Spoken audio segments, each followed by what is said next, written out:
ಅಲ್ವಮ್ಮ?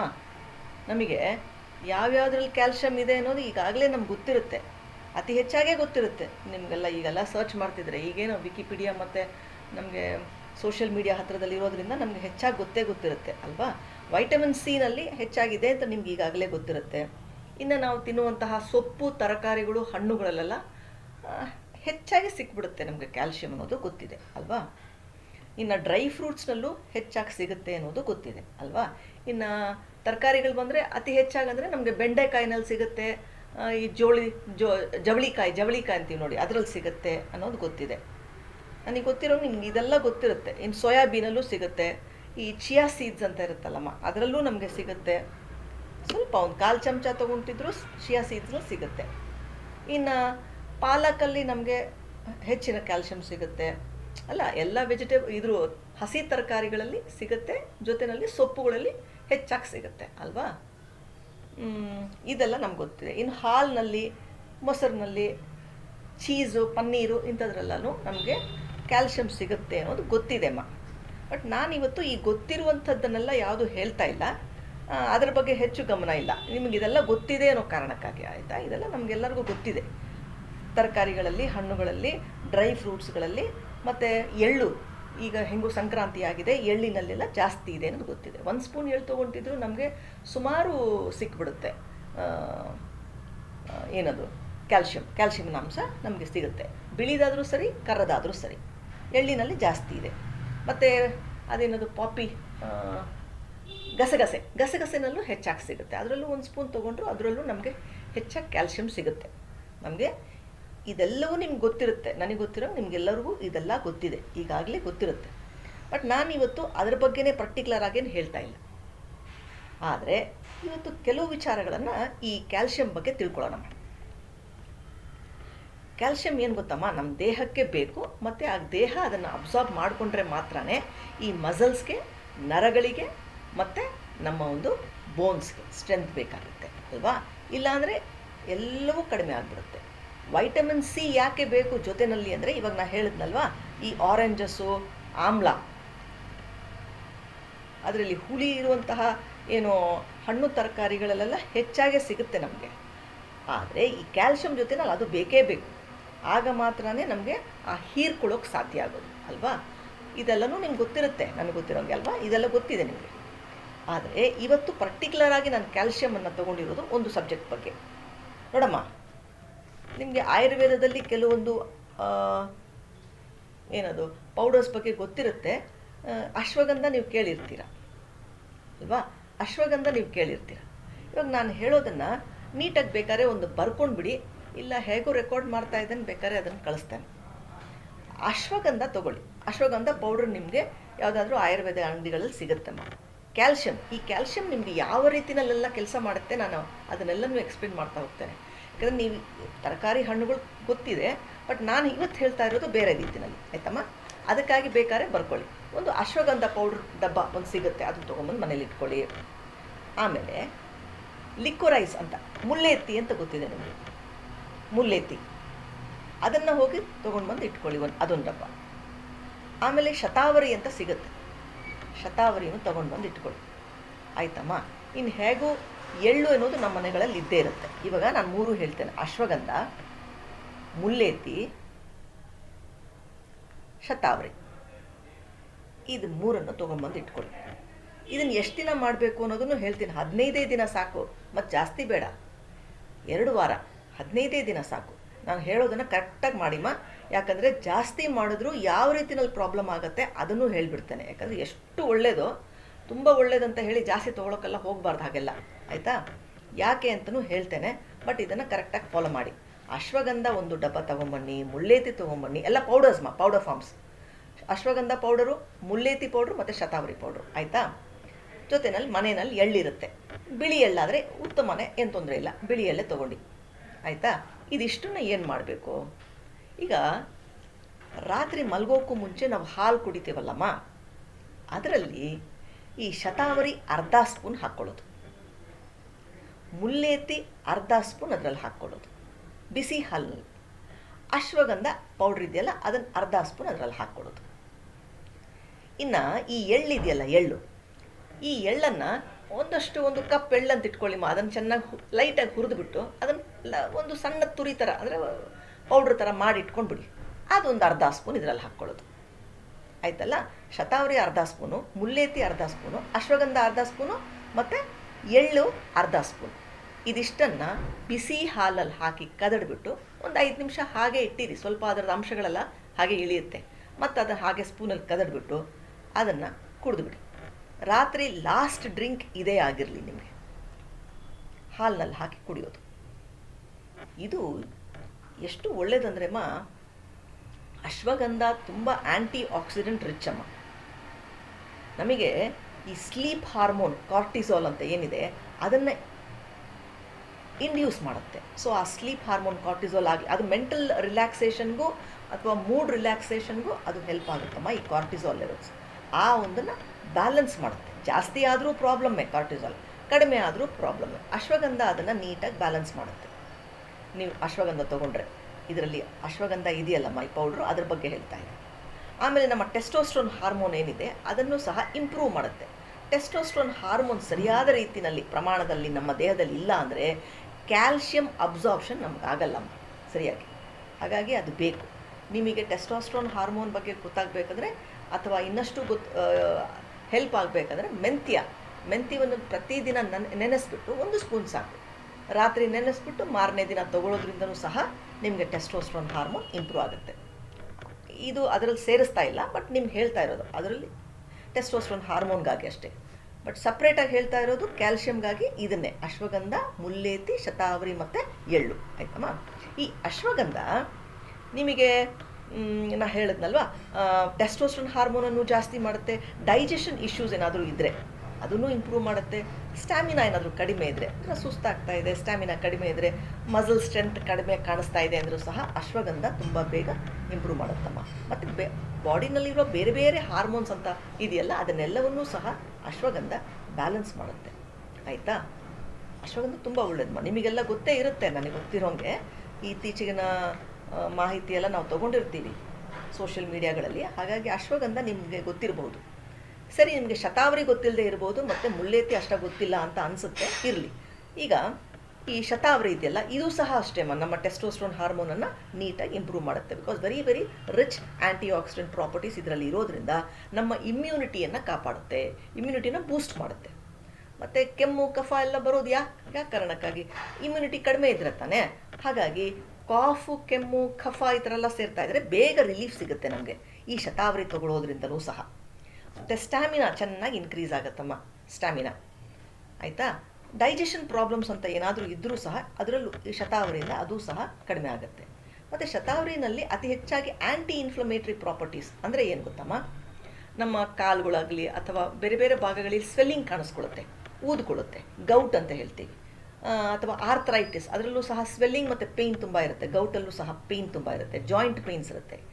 ಆ್ಯಂಟಿ inflammatory properties ಅಂದರೆ ಈ ರೀತಿಯಾದ ಇನ್ಫ್ಲಮೇಷನ್ಸ್ ಆಗಿರುತ್ತಲ್ವಾ ಜಾಯಿಂಟ್ಸ್ಗಳಲ್ಲಿ, ಮಸಲ್ಸ್ಗಳಲ್ಲಿ, ಅದನ್ನೆಲ್ಲನೂ ಈ ಶತಾವರಿ ತುಂಬ ಬೇಗ ಕಡಿಮೆ ಮಾಡಿಬಿಡುತ್ತೆ ಆಯಿತಾ.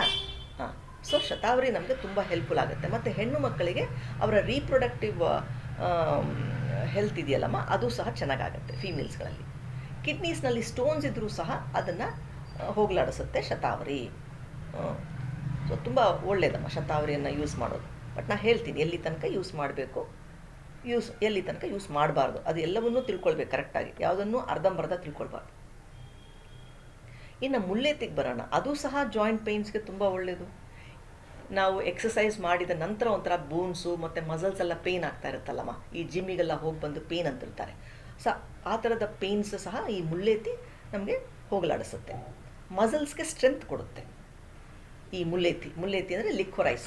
ನಾವು ಮಧು ಏಷ್ಟಿ ಅಂತ ಹೇಳ್ಬೋದು, ಜ್ಯೇಷ್ಠ ಮಧು ಅಂತ ಹೇಳ್ತಾರೆ, ಏಷ್ಟಿ ಮಧು ಅಂತ ಹೇಳ್ತಾರೆ ಈ ಮುಲ್ಲೇತಿಗೆ. ಸೊ ಯಾವುದು ಬೇಕಾದ್ರೂ ಅದು ಬೇರೆ ಬೇರೆ ಹೆಸರುಗಳಿವೆ ಲಿಕ್ವರೈಸ್ ಅಂತಲೂ ಹೇಳ್ತಾರೆ ಇಂಗ್ಲೀಷ್ನಲ್ಲಿ. ಸೊ ಈ ರೀತಿಯಲ್ಲಿ ಬರೀ ಮುಲ್ಲೇತಿ ಅಂದರೆ ನಿಮ್ಗೆ ಅರ್ಥ ಆಗ್ತಿದೆಯೋ ಇಲ್ವೋ, ಅದಕ್ಕಾಗಿ ಎಲ್ಲ ಹೆಸರು ಹೇಳಿದೆ. ಮುಲ್ಲೇತಿ ಬೇರೆ ಬೇರೆ ಹೆಸರುಗಳು, ಮತ್ತು ಅದು ಅಷ್ಟೊಂದು ಔಷಧಿಗಳು ಅಂದ್ಕೊಂಡ್ಬಿಡ್ಬೇಡಿ. ಮಧು ಏಷ್ಟಿ ಅಂತಲೂ ಹೇಳ್ತಾರೆ, ಜ್ಯೇಷ್ಠ ಮಧು ಅಂತಲೂ ಹೇಳ್ತಾರೆ, ಲಿಕ್ವರೈಸ್ ಅಂತಾರೆ. ಆಮೇಲೆ ಇನ್ನೇನು ಹೇಳಿದೆ, ಏಷ್ಟಿ ಮಧು ಅಂತಾರೆ ಆಯ್ತಮ್ಮ. ಈ ಥರ ಬೇರೆ ಬೇರೆ ಹೆಸರುಗಳು ಹೇಳ್ತಾರೆ ಮುಲ್ಲೇತಿಗೆ. ಜಾಯಿಂಟ್ ಪೇಯ್ನ್ಸ್ ಏನಂತ ಅದು ಬೇಗ ಕಡಿಮೆ ಆಗುತ್ತೆ. ಆ್ಯಸಿಡ್ ರಿಫ್ಲಕ್ಸ್ ಅಂದರೆ ಹುಳಿ ತೇಗು ಬರುವಂಥದ್ದು, ಎದೆ ಉರಿ ಆಗುವಂಥದ್ದು ಊಟದ ನಂತರ. ಜೀರ್ಣಕ್ರಿಯೆಯಲ್ಲಿ ತುಂಬ ಕಡಿಮೆ ಜೀರ್ಣಕ್ರಿಯೆ ಆಗ್ತಾ ಇದ್ರೂ ಸಹ ಆ್ಯಸಿಡ್ ರಿಫ್ಲಕ್ಸ್ ಆಗುತ್ತೆ. ಈ ಮುಲ್ಲೇತಿ ಅತಿ ಬೇಗ ಅದನ್ನು ಶಾಂತಗೊಳಿಸ್ಬಿಡುತ್ತಮ್ಮ. ಏನೇ ಗ್ಯಾಸ್ಟ್ರಿಕ್ ಇಶ್ಯೂಸ್ ಇದ್ದರೂ ಸಹ ಬೇಗ ಗುಣ ಆಗೋದಕ್ಕೆ ಹೆಲ್ಪ್ ಆಗುತ್ತೆ ಮುಲ್ಲೇತಿಯಿಂದ. ಆಯಿತಾ? ಮುಲ್ಲೇತಿ ತುಂಬ ಒಳ್ಳೆಯದು. ಸೊ ಇದೆಲ್ಲವೂ ಇದನ್ನೆಲ್ಲೂ ಯಾಕೆ ಹೇಳ್ತಾ ಇದ್ದೀನಿ ಅಂದರೆ, ಈ ಕ್ಯಾಲ್ಶಿಯಮಿನ ಅಂಶ ಇವುಗಳಲ್ಲಿ ಅಷ್ಟೇ ಜಾಸ್ತಿ ಇರುತ್ತೆ. ಇದೆಲ್ಲ ಕಡಿಮೆ ಇದ್ದರೆ, ಇವಾಗ ನೋಡಮ್ಮ ಇದರಲ್ಲೆಲ್ಲ ಎಷ್ಟು ಅಂಶಗಳಿದೆ ಅಂದರೆ, ಕ್ಯಾಲ್ಶಿಯಂ ಹೀರುವಿಕೆಗೆ ತುಂಬ ಹೆಲ್ಪ್ ಆಗಿಬಿಡುತ್ತೆ. ನಿಮ್ಮಲ್ಲಿ ಆ್ಯಸಿಡ್ ರಿಫ್ಲಕ್ಸ್ ಇತ್ತು, ಗ್ಯಾಸ್ಟ್ರಿಕ್ ಪ್ರಾಬ್ಲಮ್ಸ್ ಇದೆ, ಜಾಯಿಂಟ್ ಪೇಯ್ನ್ಸ್ ಇದೆ, ಇನ್ಫ್ಲಮೇಷನ್ಸ್ ಜಾಸ್ತಿ ಇದೆ, ಕ್ಯಾಲ್ಶಿಯಂ ಅಬ್ಸಾರ್ಪ್ಷನ್ ಆಗಲ್ಲಮ್ಮ. ಅರ್ಥ ಆಗ್ತಿದೆಯಲ್ಲ? ಇದರಲ್ಲಿ ಹೆಚ್ಚಾಗಿ ಕ್ಯಾಲ್ಶಿಯಂ ಇದೆ. ಇವಾಗ ನಾ ಹೇಳಿದ್ನಲ್ಲ, ಶತಾವರಿ ಆಗಲಿ, ಮುಲ್ಲೇತಿ ಆಗಲಿ, ಅಶ್ವಗಂಧ ಮತ್ತು ಎಳ್ಳು ಅಲ್ವಾ. ಆದರೆ ಈ ಪ್ರಾಪರ್ಟೀಸ್ ಏನಿದೆ ಈ ಶತಾವರಿ, ಮುಲ್ಲೇತಿ, ಅಶ್ವಗಂಧ ಮತ್ತು ಎಳ್ಳಿನಲ್ಲಿ, ಈ ನಮ್ಮಲ್ಲಿರುವಂಥ ಇನ್ಫ್ಲಮೇಷನ್ಸನ್ನು ಮತ್ತು ಅದೇ ಹೇಳಿದ್ನಲ್ಲ ಸ್ವೆಲ್ಲಿಂಗು, ಇನ್ಫ್ಲಮೇಷನ್ಸು, ಅವುಗಳನ್ನ ಮತ್ತು ಗ್ಯಾಸ್ಟ್ರಿಕ್ ಪ್ರಾಬ್ಲಮ್ಸು, ಆಸಿಡಿಕ್ ಪ್ರಾಬ್ಲಮ್ಸು, ಇವನ್ನೆಲ್ಲ ಕಿಡ್ನಿ ಪ್ರಾಬ್ಲಮ್ಸು ಸಹ ಇದನ್ನೆಲ್ಲ ಕಡಿಮೆ ಮಾಡಿಬಿಡುತ್ತೆ ತೊಗೊಳ್ತಾ ಇದ್ದಂಗೆ. ಮೊದಲೇ ಕ್ಯಾಲ್ಶಿಯಮು ರಿಚ್ ಇರುತ್ತೆ, ಇನ್ನು ಅಷ್ಟು ಚೆನ್ನಾಗಿ ಬಾಡಿ ಸಂಪೂರ್ಣವಾಗಿ ಹೀರ್ಕೊಳ್ಳೋಕ್ಕೆ ಹೆಲ್ಪ್ ಆಗುತ್ತೆ. ಇನ್ನು ಹಾಲಿನಲ್ಲಿ ತೊಗೊಳೋದ್ರಿಂದ ಅದು ಸಂಪೂರ್ಣವಾಗಿ ಹೀರ್ಕೊಳ್ಳೋಕ್ಕೆ ಹೆಲ್ಪ್ ಆಗುತ್ತೆ. ಅರ್ಥ ಆಗ್ತಿದೆಯಲ್ಲ? ಇದನ್ನು ಪ್ರತಿದಿನ ರಾತ್ರಿ ನೀವು ರಾತ್ರಿಯ ಲಾಸ್ಟ್ ಡ್ರಿಂಕ್ ಅಂದರೆ ಊಟ ಗೀಟ ಎಲ್ಲ ಆಗಿ 1.5 ಅವರ್ ಆಗಿರುತ್ತಲ್ಲಮ್ಮ, ಸಂಜೆಯ ಊಟ ನಂತರ ಇದನ್ನು ಒಂದು ಗ್ಲಾಸ್ನಲ್ಲಿ ಹಾಕ್ಕೊಂಡು ಕದಡ್ಬಿಟ್ಟು ಕುಡಿದ್ಬಿಡಿ, ಬಿಸಿ ಹಾಲಲ್ಲಿ ಹಾಕಿ. ಆಯಿತಾ? ಇದನ್ನು ಎಷ್ಟು ದಿನ ಮಾಡಬೇಕು? 15 ದಿನ ಸಾಕು. 15 ದಿನ ದಿನದ ನಂತರ ಎಲ್ಲ ಮಾಡೋಕ್ಕೆ ಹೋಗಬೇಡಿ. ಹೆಚ್ಚಾಗಿ ಒಳ್ಳೆಯದು ಅನ್ನೋ ಕಾರಣಕ್ಕೆ ತುಂಬ ದಿನ ಮಾಡಬಾರ್ದು. ಯಾಕೆ ಮಾಡಬಾರ್ದು ಅದನ್ನು ಹೇಳ್ತೇನೆ ಒಂದು ಸ್ವಲ್ಪ. ಯಾಕಂದರೆ ಸಣ್ಣ ಭಯ ನಮಗಿರಬೇಕು, ತುಂಬ ಮಾಡೋಕ್ಕೆ ಹೋಗಿ ಇನ್ನೇನಾದರೂ ಮಾಡ್ಕೊಂಡ್ಬಿಡ್ತೀವಿ.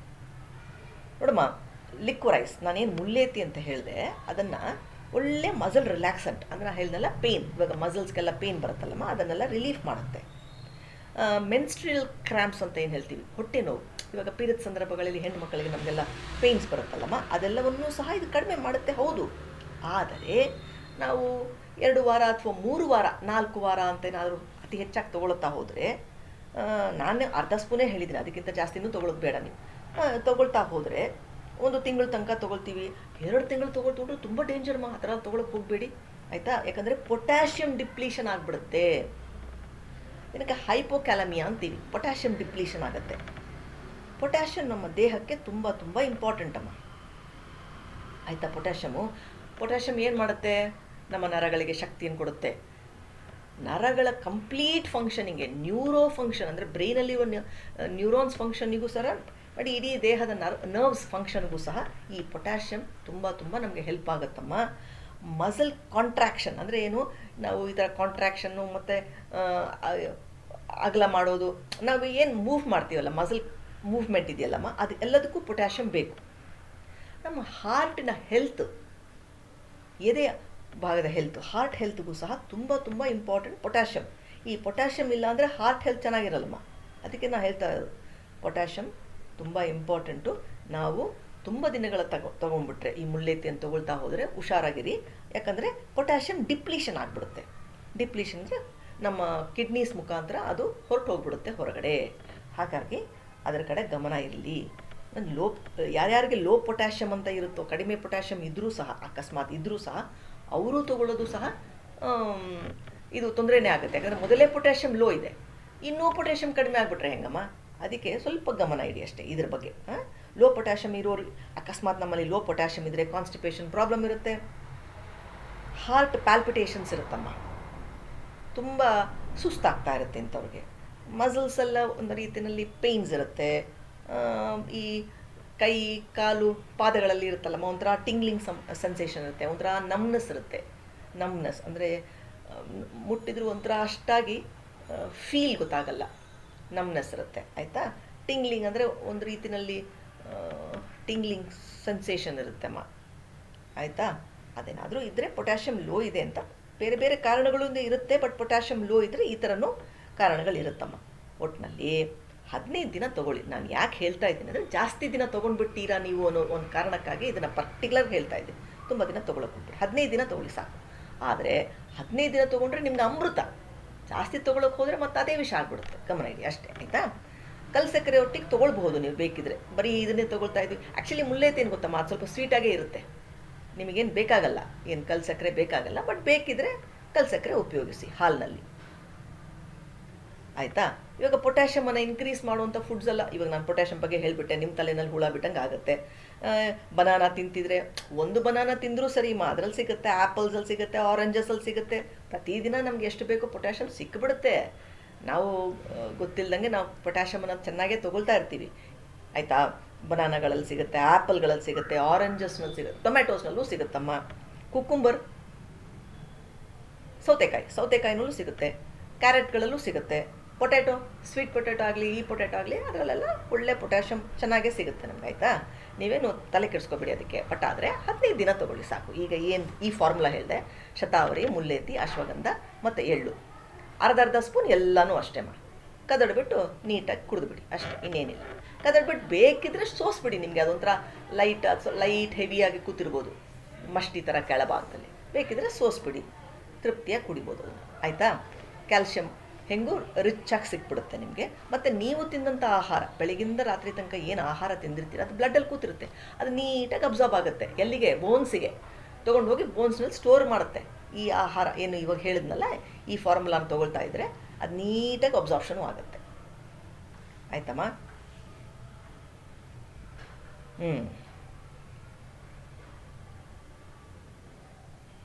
ನಾವು ಈ ಮಖಾನ ಸೀಡ್ಸ್ ಬಗ್ಗೆಲ್ಲ ಇತ್ತೀಚೆಗೆಲ್ಲ ತಿಂತಾ ಇರ್ತಾರೆ. ತುಂಬ ಫೇಮಸ್ ಆಗಿದೆ ಅಲ್ವಾ? ಮಖಾನದಲ್ಲೂ ನಿಮಗೆ ಚೆನ್ನಾಗಿ ಇದು ಸಿಗುತ್ತಮ್ಮ, ಏನು ಕ್ಯಾಲ್ಶಿಯಂ ಸಿಗುತ್ತೆ. ಅದೇ ಥರ ರಾಗಿನಲ್ಲೂ ಚೆನ್ನಾಗಿ ಸಿಗುತ್ತೆ. ರಾಗಿ ಬಳಸೋರು, ಮುದ್ದೆ ತಿನ್ನೋರು, ರೊಟ್ಟಿಗಳು ತಿನ್ನೋರು ಅದರಲ್ಲೂ ಸಹ ಚೆನ್ನಾಗೇ ಸಿಗುತ್ತೆ. ಮಖಾನವನ್ನು ಸಹ ತಿನ್ಬೋದು ನೀವು. ಸಣ್ಣದಾಗಿ ಏನಾದರೂ ಡ್ರೈ ರೋಸ್ಟ್, ಸ್ವಲ್ಪ ತುಪ್ಪ ಹಾಕಿ ರೋಸ್ಟ್ ಮಾಡಿಟ್ಕೊಂಡು ಅದನ್ನು ಸುಮ್ಮನೆ ಸ್ನ್ಯಾಕ್ ಥರನೂ ತಿನ್ಬೋದಪ್ಪ ಮಖಾನನ ನೀವು. ಅದರಲ್ಲೂ ಸಣ್ಣದೊಂದು ಕಪ್ನಲ್ಲೂ ನಿಮಗೆ ಅತಿ ಹೆಚ್ಚಾಗಿ ಕ್ಯಾಲ್ಶಿಯಂ ಸಿಗುತ್ತೆ ಮಖಾನ ಸೀಡ್ಸ್ನಲ್ಲಿ.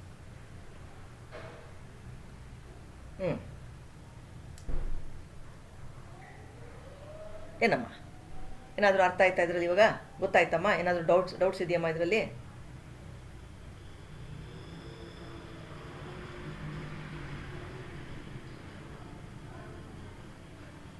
ಹೇಳಿಮ್ಮ, ಯಾರಿದ್ದೀರಾ?